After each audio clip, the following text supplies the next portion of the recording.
The Great Infiltrator. Infiltrator, a person who secretly becomes part of a group in order to get information or to influence the way the group thinks or behaves.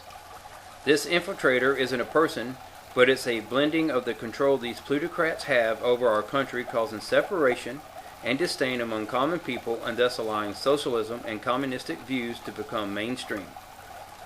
These socialists/communists have already conquered the educational system and is most prominent in the higher learning institutions.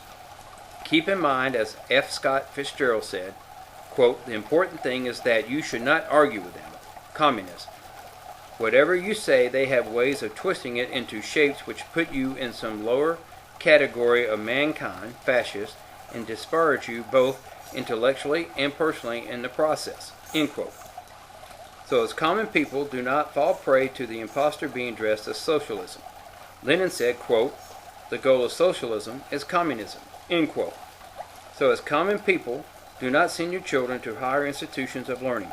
These institutions are incubators to brainwash the youth.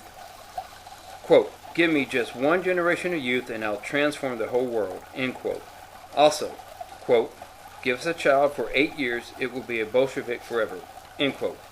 Both spoken by Lenin and practiced by these institutions.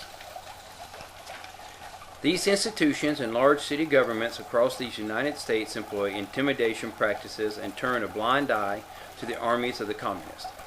Marx said, quote, "You must therefore confess that by individual you mean no other person than the bourgeois, than the middle class owner of property. This person must indeed be swept out of the way and made impossible." End quote. The communist armies, such as Antifa, are indoctrinated into believing the use of violence is a just cause and ends to the means. And Antifa is well funded, and among its members are these institutions of higher learning's professors and teachers and government officials, the very same ones indoctrinating these individuals. Even now, individuals of the American government are having a dialogue of socialism.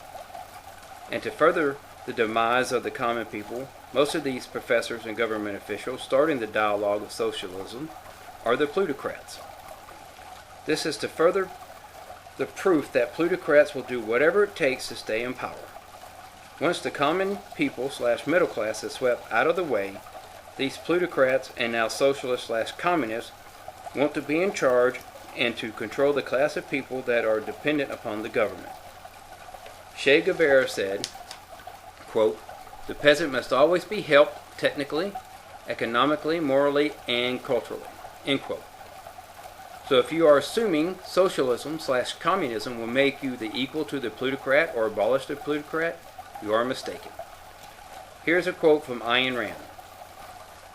"When at the age of 12, at the time of the Russian Revolution, I first heard the communist principle that man must exist for the sake of the state.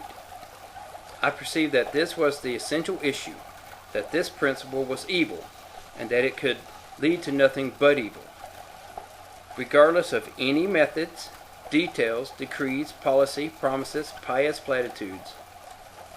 This was the reason for my opposition to communism then, and is my reason now.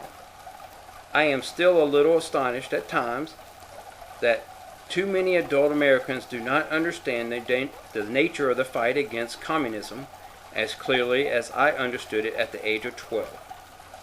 They continue to believe that the only communist methods are evil, while communist ideals are noble. All the victories of communism since the year 1917 are due to that particular belief among men who are still free." End quote.